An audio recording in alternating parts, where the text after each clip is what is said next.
어제로 히스기야 왕의 이야기가 끝났어요. 근데 제가 이 므낫세 왕의 말씀을 이렇게 묵상하다 보니까 우리가 이 말씀을 본문을 읽다 보면 그 앞에 장도 보고 뒤에도 보게 되잖아요. 그랬더니 저는 계속 히스기야에 대해서 이제 묵상이 되어지는 거예요. 왜냐하면 역대하에도 또 이사야에도 계속 히스기야에 대해서 이야기하고 있습니다. 그리고 또 히스기야 왕에게 다 물을 수는 없지만 열왕기와 이제 뒷 부분에 가서는 유다가 이제 멸망하게 되잖아요. 그리고 이 바벨론 땅에 포로로 잡혀가게 되죠. 그러다가 히스기 왕의 이 말년에 대해서 이렇게 묵상이 되더라고요. 히스기야 말년에 언약을 잃어버린 모습들이 다른 말씀에서도 이제 보여지게 되는 거예요. 그래서 제가 나이 들어 죽을 때까지 하나님의 은혜 속에 또 사명 속에 살지 않으면 제가 이 복음 안에 있다고 해도 히스기야의 모습이 내 모습이 될 수가 있고, 또 내가 복음 앞에서 또 후대들에게 복음을 전하지 않으면 이 므낫세 왕의 모습이 하나님 없는 삶을 살았잖아요. 저희 자녀도 이 므낫세처럼 하나님 없이 폐역한 자리에 있을 수도 있겠다라는 이런 생각들을 하게 되는 거예요. 우리가 알다시피 히스기야 왕은 남유다의 20명의 왕들 중에서 얼마 되지 않는 선한 왕이고, 그의 전후에 그런 자가 없었다고 또 얘기를 했고, 여호와께서 함께 하심에 어디를 가든지 형통했다고 하였고, 또 아수르 왕이 쳐들어왔을 때도 그 진영에 수많은 군사들이 이제 다 성장이 된 사건들도 있었고, 또 병을 통하여서 15년간 자신의 이제 생명을 연장받는 참 은혜를 많이 입고 기적을 체험을 많이 한 왕이죠.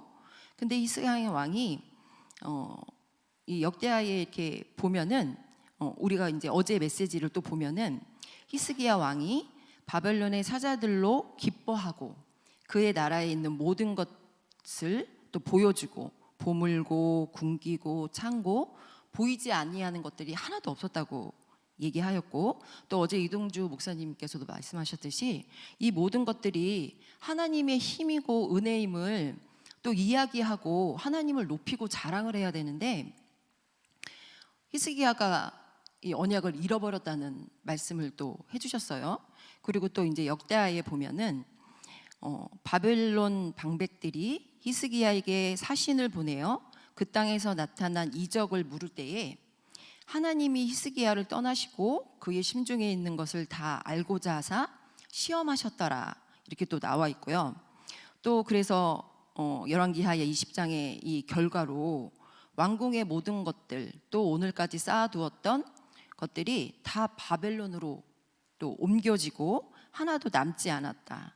또 후대의 바벨론 왕국이 이제 자녀들이 황관이 되리라, 이렇게 말씀도 되어 있고, 또 역대하의 32장에도 보면은 15년 삶을 연장받고도 히스기야가 마음이 교만하여서 그 받은 은혜를 보답하지 아니하고 진노가 그와 그 유다 백성에게 내리게 되었더니, 또 히스기야가 마음의 교만함을 또 뉘우치니 여호와의 진노가 히스기야의 생전에는 내리지 않았다,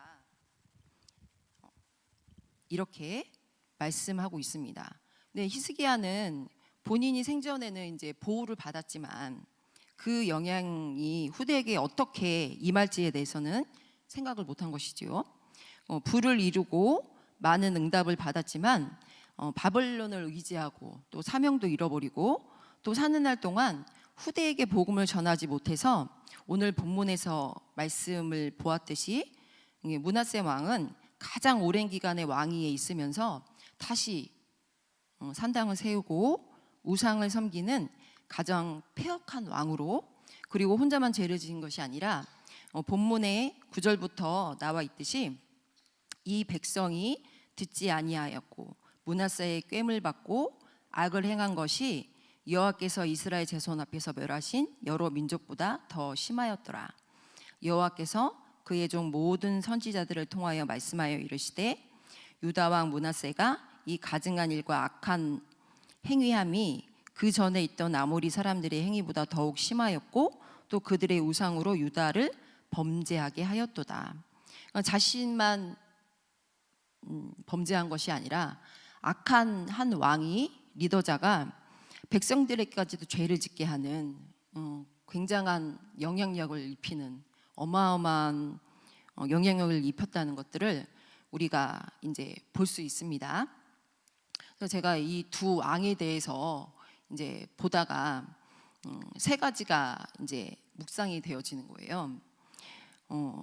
저희는 이제 복음 안에서 하나님의 은혜로 구원받고 지금까지 하나님께서 응답해 주신 은혜가 너무나도 많잖아요.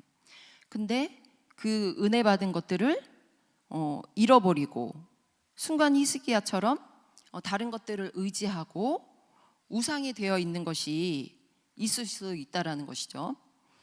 저에게도 참 하나님의 은혜로 지금까지 많은 하나님의 은혜 속에서 응답을 받고 보호를 받고 체험을 하나님이 하게 하셨는데 저에게 하나님이 다루시는 게 또 있었어요. 제가 제 자신을 많이 의지하는 사람이라는 거를 요번에 많이 이제 깨닫게 하시더라고요. 왜냐하면 제가 감사하게도 40대 초반까지는 그렇게 아픈 데가 없었어요. 운동을 제가 오래 했고 아이를 출산을 많이 하고 했는데도 40대 초반까지 그렇게 낮잠을 자본 기억도 없고 그렇게 아파서 병원을 간 기억도 없고 굉장히 이제 건강했던 거죠. 근데 이게 40대 중반이 넘어가다 보니까 하나씩 이렇게 뭐가 몸에 고장이 나기 시작을 하는 거예요. 그래서 이 고장이 나는 그 과정 속에 이게 굉장히 예민해지고 그리고 굉장히 낙심이 되어지고 또 굉장히 이게 경험하지 못했던 다른 영적 싸움도 하나님이 누리게 하시고 또 체험하게 하시고 이기게 하셨는데 그 부분에 대해서는 제가 완전 초신자처럼 완전 믿음이 없는 거예요. 그래서 이게 왜 이런 일이 벌어졌을까? 왜 이게 자꾸 이렇게 관절이 여러 군데 이렇게 고장이 나기 시작하는 거예요? 그래서 제가 하나님 앞에 이제 묻고 이제 기도하면서 찾는데 전혀 제가 보니까 그 나이 먹도록 제 건강에 대해서는 기도해 본 적이 없는 것 같아요. 왜냐하면 안 아팠으니까. 남들보다 안 아팠고 체력도 남들보다 좋았으니까. 그리고 아이를 출산을 5명을 했는데도 그렇게 많이 아프지도 않고 힘들지도 않았던 거예요. 그러니까 그 자리에 하나님이 없고 제 힘으로 저를 의지하고 무의식적으로 제가 일부러 쟤를 내가 최고야, 막 내가 막 뛰어나 막 이런 생각은 많이 안 했지만 무의식적인 잠재의식 속에 내가 남들보다는 안 아프네, 남들보다는 체력이 좋네, 남들보다는 좀 이게 좀 낫네, 이런 교만한 마음이 있더라는 것들을 그때서야 조금씩 이제 알게 되는 거예요. 그래서 처음에 이제 초신자처럼 아픈 것에 대한 거에 병원을 인도받을 때도 운동을 할 때도 그리고 평상시에 삶에 또 제가 움직이고 또 많은 또 아이들을 섬기고 할 때도 범사에 기도하라는 거구나. 그리고 이제 몸을 좀 챙기라는 거구나. 그리고 범사에 하나님 앞에 기도해서 하나님을 의지하라는 거구나. 이런 생각을 하면서 이게 좀 기도하는 체질도 되어지고 내가 기도하지 못했던 그 저의 몸과 체력에 대해서 기도하는 체질이 좀 되어지는 거예요. 그러더니 또 2년 전부터 그런 것들이 체질이 되었는데 더 큰 문제가 오는 거예요, 저한테. 2년 전부터 점점 눈이 안 좋아지기 시작하는 거예요. 눈이 안 좋아지기 시작하더니 시력은 괜찮은데 아침에 일어날 수가 없는 거예요. 막 눈곱이 막 끼고 막 눈을 뜰 수 없을 정도로 막 눈이 막 따갑고 뻑뻑하고 이런 증상이 일어나는 거예요. 그래서 또 이게 또 무슨 하나님의 사인이지 하면서 이제 기도를 하는 와중에 이제 병원 가고 어떻게 하나님 앞에 기도해서 인도받는 법들은 배웠기 때문에 차근차근 이제 하나님 앞에 기도하고 묵상을 하고 이제 인도를 받아야 되겠다. 그래서 기도하면서 병원도 인도받고 또 물리치료도 받고 삶 속에서 어떻게 내가 어떤 음식을 먹어야 될지 어떤 것들을 해야 될지 이런 것들도 찾아보면서 제가 전도자이기에 이 건강도 하나님이 챙기시라는 거구나. 다시 한번 또 이제 언약을 회복하고 찾는데 이게 몇 달이 지나도 이게 해결이 되지 않는 거예요. 뭘 가진 방법을 다 썼는데도 되어지지 않는 부분들이 있는 거예요. 이게 도대체 뭐지? 그러니까요, 이 눈이 힘들다 보니까 제가 좀 전에 얘기했듯이 체력이 좋아지던 것들이 막 체력이 막 바닥이 나고 낮에도 돌아다니면서 제가 걸어 다니고 있는 건지 뭘 하고 있는 건지 모를 정도로 몸의 이 밸런스가 완전히 깨지고 집중력이 안 되고 말씀을 볼 수도 없는 상황, 어쩔 때는 아침에 눈 뜨는 것이 너무 고통인 거예요. 그래서 이게 도대체 이게 뭘 하나님이 나를 깨닫게 하시고 또 이 문제를 통해서 내 자아를 어떤 것들을 부수려고 하시는 건지 머릿속에는 이게 생각이 되는데 이게 깨달아지지 않는 거예요. 근데 우리가 계속 하나님 앞에 묻지 않으면 그 수렁텅이에서 헤어나오지 못하잖아요. 그러니까 나중에는 이제 완전히 지치고 낙담이 되고 눌리고 힘든 과정까지 갔는데 정말 하나님이 제 입에서 정말 아무것도 안 되네. 내 하나님이 손가락 하나 저에게 움직여 주시지 않고 또 일으켜 세워 주시지 않으면 안 되네. 하나님 진짜 이게 하나님이 저를 영적으로 성장시키려고 하는 큰 타이틀의 목적은 알고 있는데 하나님이 정말 세밀히 저에게 가르쳐 주시려고 하고 체험하게 하고 하나님이 임재시키려고 하는 뜻이 뭐냐. 저를 깨닫게 해주시라.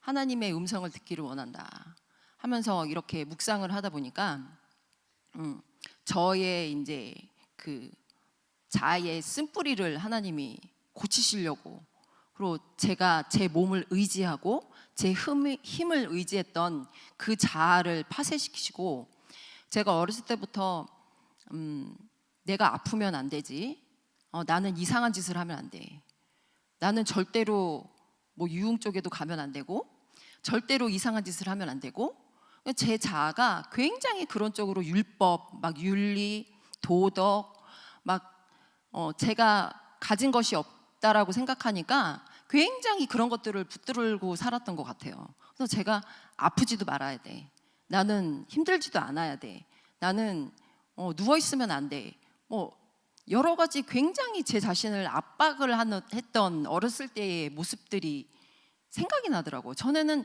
이제 복음 만나 이게 많이 없어지고 치유받았다고 생각했는데 제 자아의 쓴뿌리 속에 나는 아프면 안 되지, 내가 아프면은 아이들 밥도 해줘야 되고 움직여야 되는데, 참 1차원적인 생각을 많이 했던 것 같아요. 근데 그 속에 그런 생각과 마음이 하나님이 없는 거죠. 그 모든 것들을 다 기도로 하고 기도 싸움을 하고 그 모든 영역 속에 하나님이 계셔야 되는데 제가 하나님이 그런 게 없는 거예요. 처음 신앙생활한 것처럼 하나님이 세밀히 가르치시더니 나중에는 하나님이 저는 할 수 없사오니 하나님이 하세요 하면서 이렇게 누리려고 애쓰고 기도하면서 애쓰려고 하는데, 어느 날은 하나님이 이런 말씀을 주시는 거예요. 내 은혜가 내가 족하다는 거죠. 이제 고린도후서 12장에 보면은 바울에게 한 하나님의 말씀이잖아요. 이는 내 능력이 약한 데서 온전하여 짐이라. 도리어 크게 기뻐함은 나의 약한 것들을 자랑하리니 이는 그리스도의 능력이 내게 머물려 하려 함이라. 전에는 질병이 오고 어떤 문제를 오면 하나님이 그것을 인도받고 체험하게 하고 하나님이 이렇게 역사하시네, 이런 것들을 겸허해서 문제를 해결하는 쪽으로, 또 어떤 것들은 또 누리는 쪽으로도 체험하게 하셨는데, 맨 처음부터 다른 관절에 질병이 왔을 때 관절에도 똑같이 이렇게 기도하고 이렇게 하나님을 의지했더니 체험하게 하고 고침받게 하고 인도받게 하는 것들을 체험하시더니 나중에는 완전한 누림 속에 들어가는 그런 것들을 하나님이 원하시더라고요. 그래서 제 마음에 이거 병 바울처럼 하나님 갖고 갈게요. 그냥 제가 이게 제 자아가 죽고 다시 옛 모습에 내가 교만했던 것들, 나를 의지했던 것들, 하나님 없이 생각하고 맘대로 살았던 것들을 안 하게 된다면 이걸 그냥 갖고 가는 것도 은혜이지 않을까라는 생각이 들면서 자유함이 오는 거예요. 그래서 이 질병이 참 나에게는 감사한 거라는 생각까지도 이제 들어가는 거죠. 그러면서 그 뒤로 제가 어떤 것들이 이 속사람이 좋아졌냐면 굉장히 제가 율법적이고 막 윤리적인 것들이 순간순간 튀어나오거든요. 정죄하는 것들이 많이 줄더라고요. 그냥 넘어가지게 되더라고요.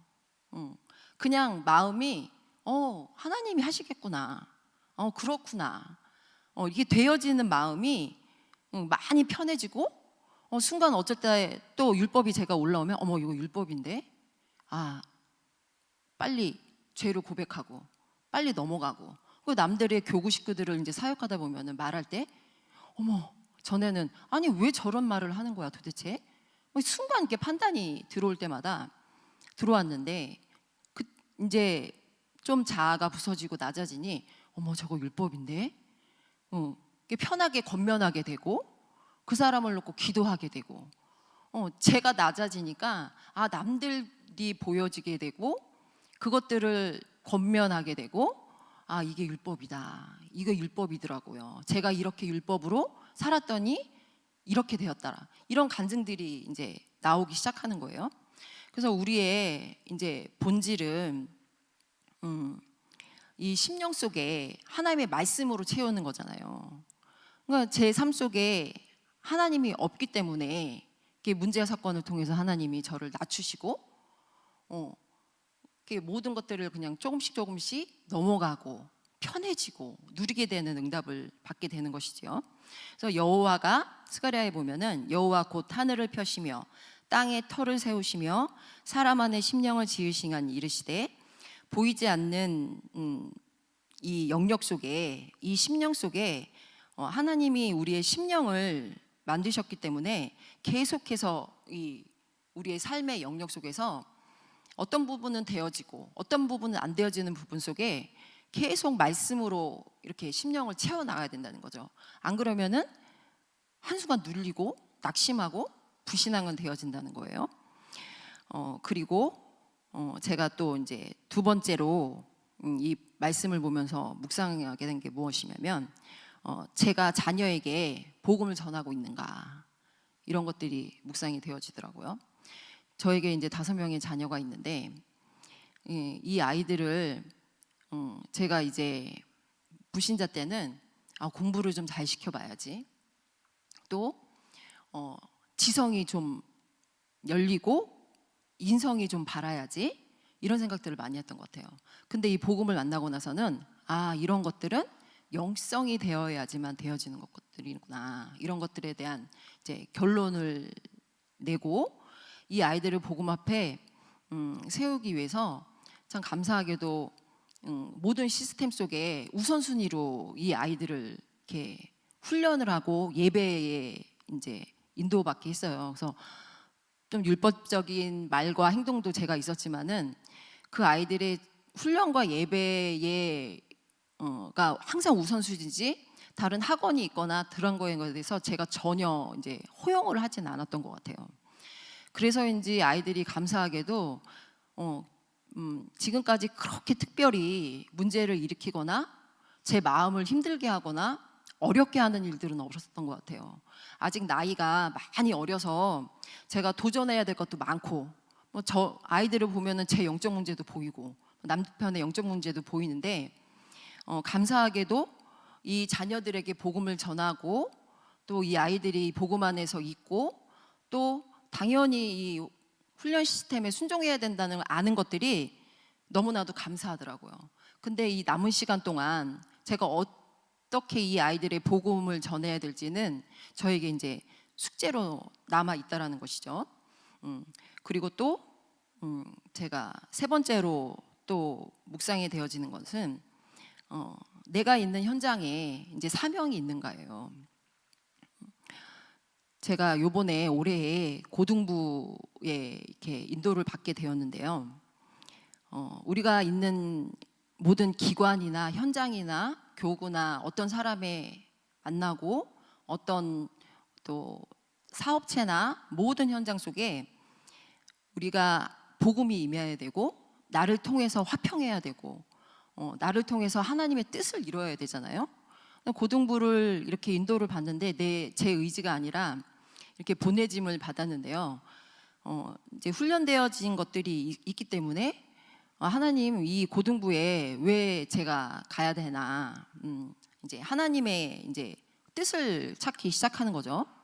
그 속에서 언약을 잡아야 되는 거죠. 또 그냥 아무 생각 없이 왔다 갔다 하는 건 이게 종교 생활이고 육신의 행위밖에 되지 않기 때문에 그 속에서 이제 하나님의 뜻을 찾는데 이제 계속 이제 기도를 하는데 이제 신방을 다니게 되는 거예요. 그 이바울 목사님이 올해는 고등부 아이 전체를 신방을 하겠다. 저를 그거를 이렇게 맡겨주시더라고요. 왜 맡겨주셨냐 했더니 이제 아이들은 신방 안 받으려고 그러거든요. 예배 안 드리려고 그래요. 도망가고 싶어하고 어떻게 해서든지 이 말씀 안 들으려고 하거든요. 근데 아줌마인 저를 쓰신 이유가 뭘까 했더니 이제 교회의 웬만한 분들은 이제 제가 알고 있기 때문에 엄마들을 만나서 사역을 하는 거예요. 신방 예배에 대한 가치를 심어주고 또 이런 비전이 이바울 목사님이 말씀을 해주셨는데 이런 것들이 있다. 그리고 이 아이가 말씀을 통해서 이 가정의 흑암이 무너지고 이런 사역을 하게 하시는구나. 그래서 제가 기뻤어요. 그리고 이게 선생님들의 이제 부재가 되신 개인의 사정으로 부재가 된 반이 또 이제 맡게 되는 거예요. 맡게 돼서 처음으로 이제 지난달에 그 아이들하고 큐티를 하게 되었는데 이 아이들의 상태를 이렇게 보니 기본 메시지가 전혀 없는 거예요. 한 합쳐서 저희 반이 한 10명 가까이 되는데 한 2-3명 말고 7, 8명의 아이들이 기본 메시지가 전혀 없고 이 흑암이 뭔지, 예수님이 무슨 일을 하셨는지, 하나님의 인간의 본질을 하나님이 어떻게 만드셨고 우리는 어떻게 삶을 살아가야 되는지 전혀 창세기 1장, 2장, 3절의 바탕이 전혀 없는 거예요. 그래서 제가 그 아이들을 이제 이게 사역자들은 또 교사들은 그 아이 중고등부 아이들을 함부로 그 아이들의 그 말과 행동에 속으면 안 돼요. 그 아이들의 그 생각과 마음은 바른 게 아닌 거지만 속으면 안 된다는 거죠. 그래서 그 아이들의 가정을 알아야 되고 그 아이들의 부모를 알아야 되거든요. 그래서 제가 그 아이들의 이제 부모들을 이렇게 보고 이렇게 찾아보고 묵상을 하는데 교회에 하나가 안 되어지는 부모들이 굉장히 많으신 거예요. 그러니 그 부모님들이 그 아이들에게 영향력을 주는 부분에 대해서 제가 다 알 수는 없지만 희미하다라는 이렇게 느낌을 받게 되는 거죠.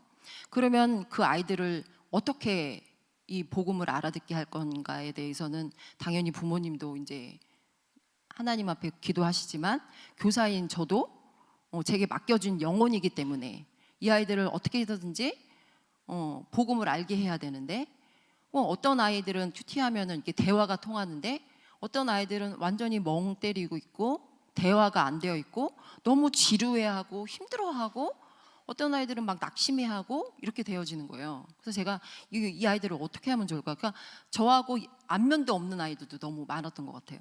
그래서 제가 이 아이들을 정말 한 명씩 한 명씩 이제 주일날 올 때마다 꼭 올 때마다 소통을 해야 되겠구나, 만나야 되겠구나, 이런 생각들을 하면서 우리가 그런 것들을 계획하고 인도받고 또 고등부 아이들 중에서 또 말씀 공부를 해서 응답받는 거를 보고 제가 감사하고 기뻤다라는 것이죠. 그래서 우리가 모든 내가 있는 현장에 사명이 있고 말씀 전할 말씀이 준비되어 있는가. 그래서 그 현장에 하나님의 뜻이 있고 하나님의 뜻을 찾고 하나님의 나라가 임하고 또 하나님께 영광 돌릴 수 있는 그런 체험들이 되어져야 한다. 이런 것들을 또 제가 묵상해 보았습니다. 그래서 본문으로 다시 돌아와서 보면은 21절에 이제 아몬의 이야기를 보면은 아몬도 그의 아버지가 행한 모든 길로 행하여 우상을 섬기고 경배하고 여호와를 버리고 그 길로 행하지 아니하더니, 이렇게 되어 있습니다. 그래서 모든 왕들은 이제 다윗성의 장사가 되었는데 이 므낫세와 그의 아들 아몬의 왕은 엄청난 죄로 인해서 우사의 동산에 이제 따로 장사가 되어지고, 그 이후에도 우리가 23장 열왕기와 23장 24장에도 계속 이제 이후에도 보시게 될 텐데요. 보면 계속 므낫세의 왕이 언급이 됩니다. 여호와께서 진노를 돌이키지 아니하셨으니 이는 므낫세가 여호와를 경노하게 한 것 때문이고 므낫세가 무고한 자의 피를 흘려 피가 예루살렘에 가득하여서 사하시지 아니하신지라 말씀하십니다. 많이 슬프고 이제 무서운 이제 말들이에요. 우리가 이 후대에게 복음을 전하지 않으면, 이 복음이 희미하면 나중에는 우리가 그 죄값을 받게 되는 것들을 우리 후대를 통해서 보게 되는 거예요. 그래서 우리가 하나님께 받은 은혜가 굉장히 많은데 그것들을 잃어버리고 있는 것은 아닌지, 그리고 내가 생각지도 못했던 다른 것들을 의지하고 있는 것들이 아닌지, 지금에 있는 나의 문제와 사건을 속에서, 그리고 또 그것들이 내가 우상을 삼고 있는 게 아닌지 점검해 봐야 되고, 그리고 나에게 우리 자녀에게, 나의 자녀들에게 복음이 흘러가고 있는지 점검하시고, 또 내가 있는 어떤 현장이든지 복음 전할 만한 언약의 말씀과 사명이 있는지 점검하시고 주님의 은혜를 사모하셔서 하나님을 기쁘시게 하는 저와 여러분 되시길 소망합니다. 기도하겠습니다. 하나님 아버지, 감사드립니다. 주님의 주신 은혜를 잃어버리지 않게 하시고 내가 있는 모든 현장에 복음을 전하는 전도 제자로 언약을 잡게 하여 주시옵소서. 후대를 복음 계승자로 세우는 감당을 할 수 있도록 큰나무 교회를 사랑하여 주시고 모든 성도들이 함께하여서 체험할 수 있도록 축복하여 주시옵소서. 감사드리며 예수님의 이름으로 기도합니다. 아멘.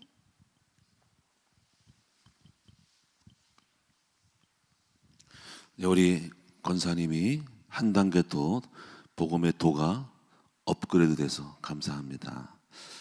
우리 인간의 삶은 젊고 건강할 때 완전함으로 이렇게 바라보고 또 그런 부분에 대해서 애를 쓰지만 어차피 진 세월이 가면은요 우리 건강 무너지고 이게 우리가 원하지 않는 모습으로 많이 갑니다. 또 여러분이 응답을 받으려고 하더라도 그 응답이 안 올 수가 있어요.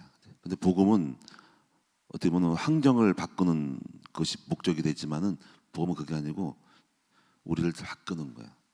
그래서 있는 그대로를 연약함과 부족함을 나를 통해서 받아줄 때 내 주변에 내 마음에 안 드는 사람들도 내가 그들을 다 맞춰서 포용할 수 있는 부분까지 가면은 되는 거야. 그게 진리 안의 자유예요. 속속이는 자식도 있고 안 맞는 마누라도 있고 남편도 있어요. 다 바꾸는 거를 최선을 다하지만 안 바뀔 수 있다. 그걸 그대로 안고 가는 삶, 이것이 복음입니다. 그래서 종교는 환경을 바꾸지만 복음은 나를 바꿔서 모든 것을 적응함으로써 자유함을 이루는 것입니다. 이런 여러분 되시기 바라고, 우리 권사님이 한 단계 업그레이드됨으로써 있는 그대를 받으면서 갈 수 있는, 그럼 하나님이 또 은혜로 또 고칠 수 있고 잘 될 수 있는 거예요. 이런 거를 가야 돼요. 자, 오늘 여러분 이런 진정한 복음들이 우리 주변에 흘러나올 수 있기를 바라고, 이 복음 깨달은 사람들이 주변을 행복하게 합니다. 우리 아들 공부를 다 잘하지만 안 해도 좀 못해도 이 복음 알면 그 수준 안에서 행복하게 살아갈 수 있어요. 다 100% 완벽한 의인은 없어. 오늘 이 복음 안에서 이런 전도자들이 많이 나와서 우리 평신을 많이 깨달아서 주변 사람들에게 이 복음의 영향력을 입히는 여러분 되기 바랍니다. 오늘 승리하시 바랍니다. 기도하겠습니다. 하나님, 우리는 있는 그대로를 받음으로 자유함을 이룰 수 있는 우리 모두가 되게 하여 주옵소서. 상처를 입은 전도자, 상처를 경험한 전도자, 자신의 약함과 실패를 경험한 주님의 일꾼들은 다른 사람들의 실패를 허용하고 포용하고 이해하고 공감하는 것입니다. 아버지, 우리 예수님 그래서 낮은 자의 몸으로 오셔서 낮은 자의 삶 속에 함께 있을 때 그들은 함께 공유가 되고 자유함을 누렸습니다. 이제 우리는 내가 완벽하고 똑똑하고 성공했다고 그런 눈으로 다른 사람들을 멸시하고 바라보지 말게 해주시고, 상처를 가지고 있음으로써 그 상처를 한 사람들을 공감함으로써 함께 할 수 있는 그러한 진정한 참된 하나님의 나라가 이루어지게 하여 주옵소서. 우리 속에 있는 모습 그대로 하나님 이제 자유함을 누리시는 우리 성도들 될 수 있기를 원합니다. 오늘 시간 예물 드린 종들을 축복하시기 원하고, 아버지 이들을 최선을 다해서 예물 드릴 때 필요한 물질도 주시거니와 또 안 주셔도 감사할 줄 아는 믿음의 사람들 되게 하여 주옵소서. 감사드리며 예수 그리스도 이름으로 축복하며 기도하옵나이다.